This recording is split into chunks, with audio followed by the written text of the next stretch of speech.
And we are back here with another video today. Today we are looking at the UCF Golden Knights in Scott Frost's second year back at UCF, fourth year overall as the UCF head coach after coming back from the depths of Nebraska, now back to UCF to see if he can bring back the Golden Days, while being 12-0.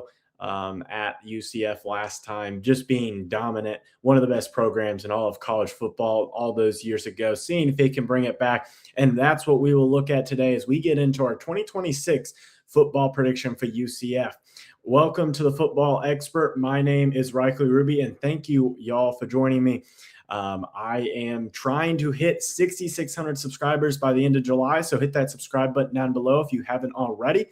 And like the video if you enjoy it. Comment all your thoughts and opinions as well down below. That's the most important part. Let me know what you think UCF will be doing this season. What do you think UCF will look like in the Big 12 as they start to get into the consistency of playing a Big 12 schedule after coming from the American Athletic Conference? So let's get into today's preview. First game of the year for UCF is a home game against Bethune-Cookman. Obviously, this will be an easy win here. I don't think that UCF will have any problems with Bethune-Cookman. Easy win. I don't see any problems. Win there. Then the next game is a road game against Pitt. I think that this is a 50-50 game. Personally, when you're looking at this team, you bring in Alonzo Barrett, the new starting quarterback, from JMU previously, did not follow Bob Chesney to UCLA, instead is at UCF. Very interesting move there, but it brings in him along with the redshirt running back freshman, Tavon Swint, and the duo that's going to produce is either going to be very good or very bad, and there's not much in between. He was a very, very talented running back coming out of high school. So I'm very interested to see how he plays going into this season. I believe it was an injury last year that stopped him from playing. I could be wrong. I forgot to look that up. But he did not play last season. I think it was an injury.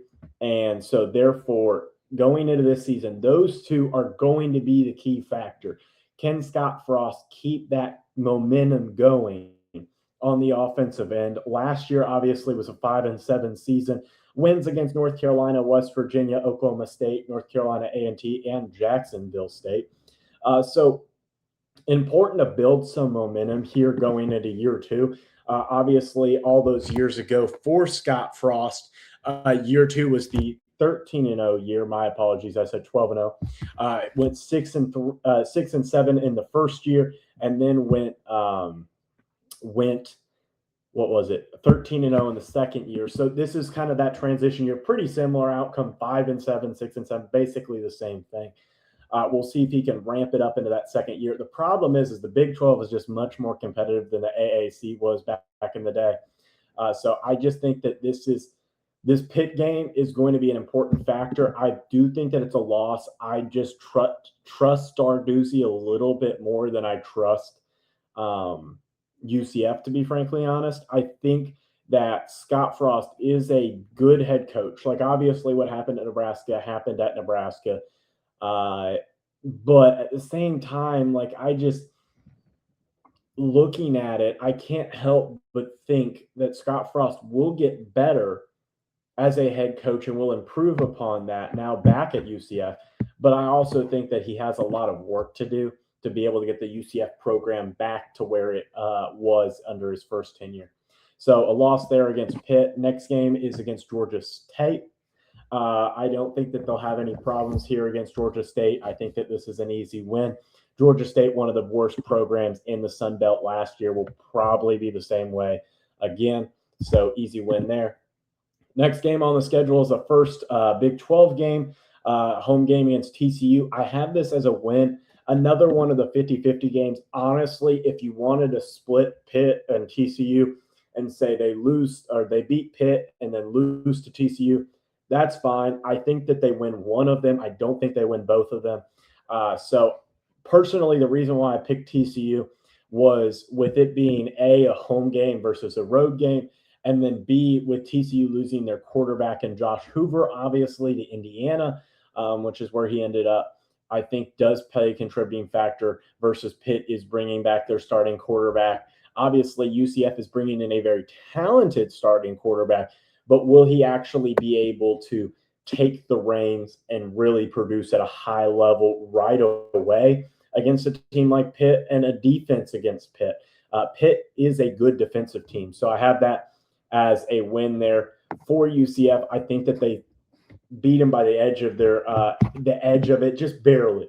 But let's say this: let's say they're 4-0. I think that they're probably ranked going into a road matchup against UCF. Even if they're 3-1, I don't think they're ranked, but I think that it could play a very interesting matchup against a team that I rate very highly going into this season in Houston. Personally, I just think Houston's a better team. Connor Wegman is a very good quarterback.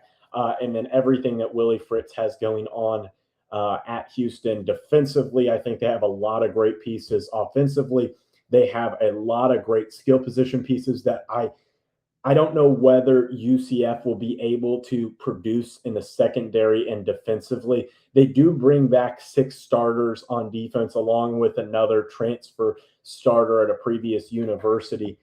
There is a lot of factors when looking at this, and therefore I think that Houston, with it being at Houston and with Houston having Wegman at quarterback, who I just trust a little more than I do with Alonzo Barrett, who, yes, was very, very good at James Madison, but it was James Madison versus this Big 12 schedule. And then honestly, when looking at the defense, I like Houston's defense a lot more than I do UCF's.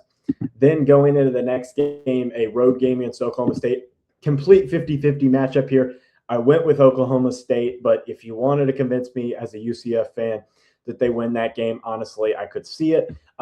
Personally, I think it's going to be a shootout offensively. Obviously, Mestamaker is now the quarterback there at Oklahoma State with the transfer of basically the entire North Texas program there to Oklahoma State after their head coach got hired there. But I think that it will be a very interesting matchup of a year one head coach coming from the group of 6 now to the Power 4 level.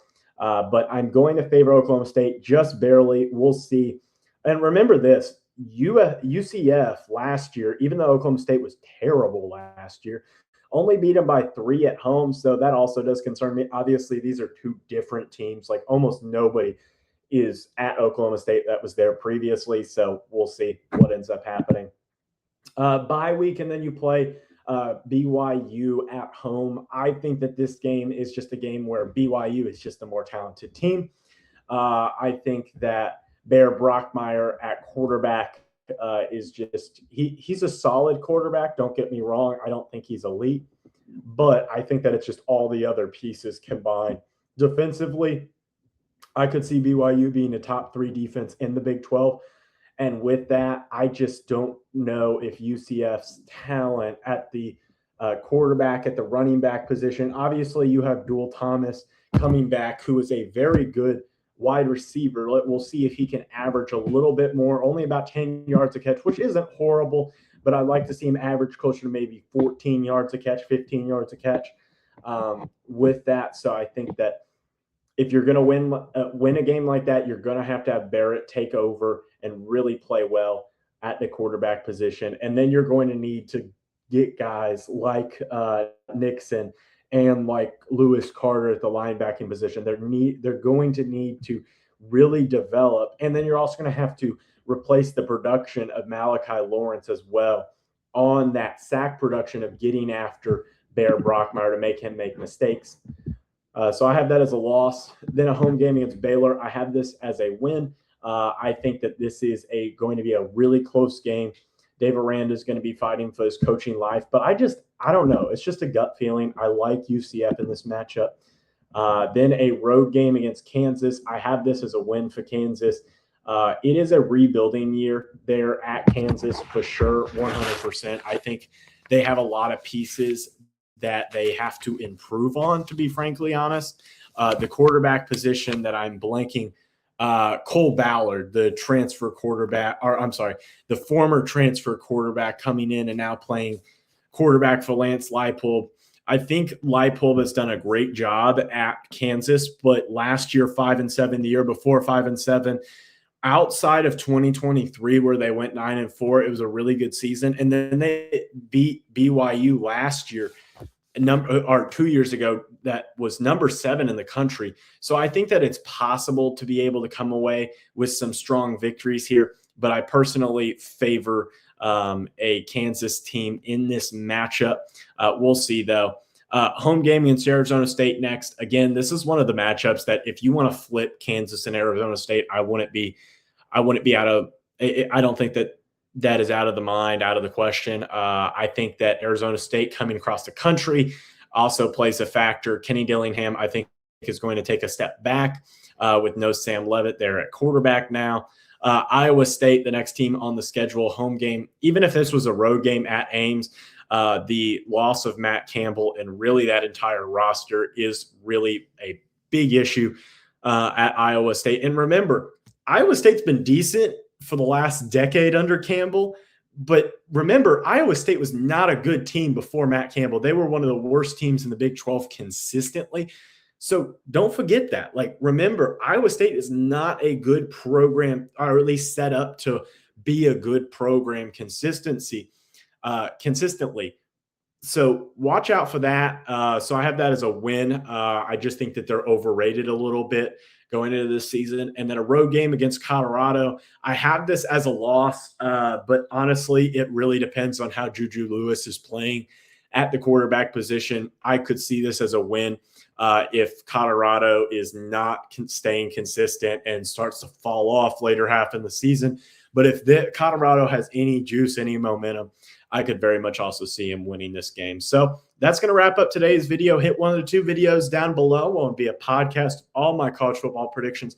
Hit that one and check out the rest of them, and hit the subscribe button. Help me reach my goal of 6,600 subscribers by the end of July. And as always, hope you have a great rest of your day. Bye, guys.